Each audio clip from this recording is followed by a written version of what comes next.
Have you ever wondered if there's, a secret to living a really long, happy, and truly meaningful life? Well, the Japanese have a word for it, Ikigai.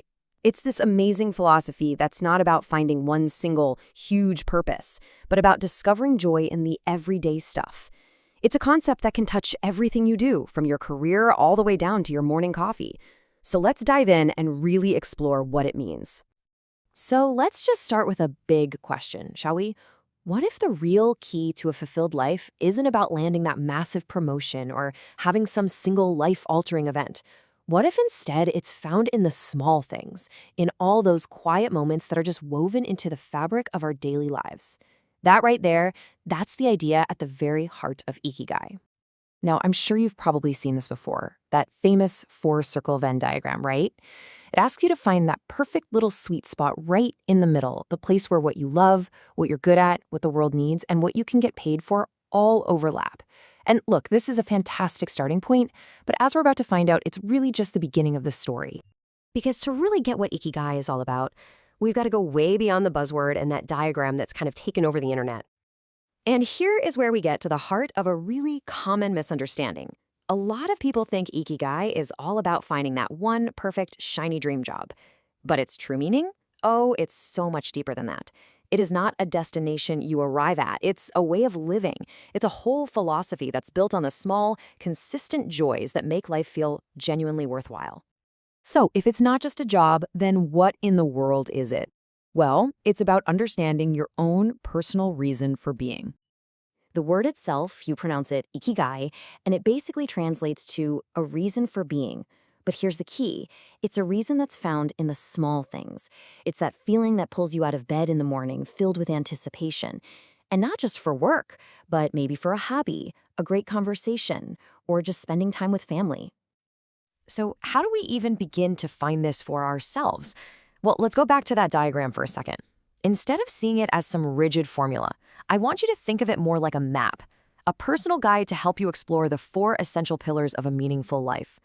First up is passion. I mean, just think about it for a second. What are the things you do that make you completely lose track of time?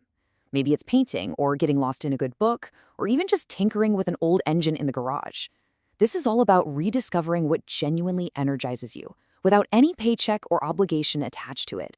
Next, we have mission. And listen, this does not have to mean saving the entire world. It could be as simple as wanting to make your local park a cleaner, better place, or maybe helping a neighbor out with their groceries.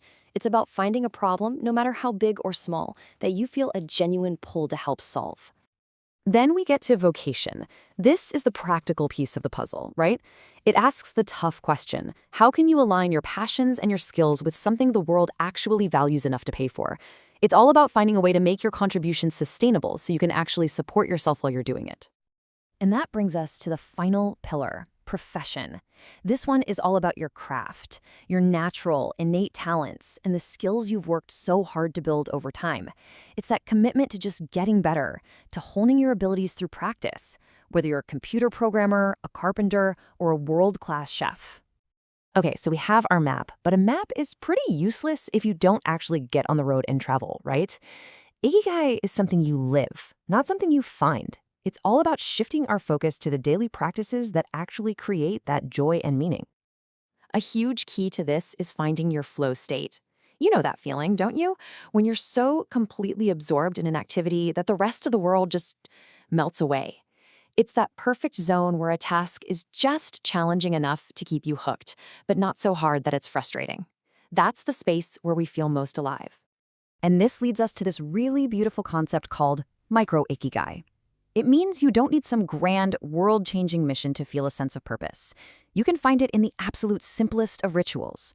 The care you take when you make your morning coffee, the little bit of satisfaction you get from perfectly tending to a houseplant, or the simple act of truly, deeply listening to a friend. These small moments, these are the bricks that build a meaningful life. This whole idea of small, consistent action is captured perfectly in what's called the Kaizen approach, the principle of continuous improvement. So instead of getting totally overwhelmed trying to find your Ikigai all at once, you just focus on one tiny improvement. Maybe it's just spending 5 more minutes on that passion project today. By repeating these tiny steps, you build a life of purpose without ever feeling the burnout. So, we've explored the map and we've talked about the daily practices. Now, the big question is, how can you start your own journey? Like right now. So, what can you actually do today? First, try a digital detox, even if it's a short one. It is so hard to hear your own inner voice when it's being drowned out by 1,000 notifications. Second, actively nurture your connections with your community. Ikigai is not a solo journey, it really thrives on shared experience. And third, truly embrace that Kaizen approach. Just pick one small thing and start right there. And to get you started, I want you to reflect on a simple but incredibly powerful question. What activity makes you so absorbed that hours feel like they're just minutes? That feeling, that is a direct clue to your passion, that very first pillar of Ikigai. And let's follow that up with another one. Just think back. When was the last time you felt genuinely, deeply useful to someone else? It might have been a small act of kindness or maybe a huge project at work. That feeling, that points directly toward your mission. And look, if there's only one thing that you take away from all of this, let it be this. Ikigai is not a treasure hunt where there's a prize at the end. It's not something you find and then poof, you're done. The real journey and the real reward is in the daily practice. The goal isn't to find your Ikigai, it's to live it every single day.